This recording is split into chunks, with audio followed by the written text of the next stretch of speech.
এবার উত্তরের জঙ্গল বাঁচানোর লক্ষ্যে আওয়াজ তুললেন শিলিগুড়ির বিজেপি বিধায়ক শঙ্কর ঘোষ।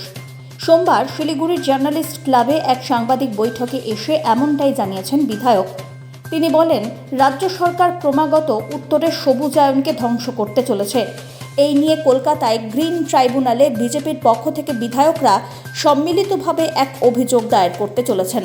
বিধায়ক আরও জানিয়েছেন, উত্তরবঙ্গের লাটাগুড়ির জঙ্গলের মধ্যে পর্যটনের বসতি গড়ে তুলতে চাওয়া হচ্ছে, যাতে স্বভাবতই সবুজায়ন ধ্বংস হবে। তাই নিয়ে মুখ্যমন্ত্রীকে চিঠি দেওয়া হয়েছিল ফেব্রুয়ারিতে, কিন্তু আজ অবধি কোনো রকম উত্তর তিনি দেননি। সাংবাদিক বৈঠক করে এদিন বিধায়ক আরও জানান, খুব শীঘ্রই লাটাগুড়িতে জঙ্গল ধ্বংস করার বিরুদ্ধে রুখে দাঁড়ানো হবে বিজেপির পক্ষ থেকে।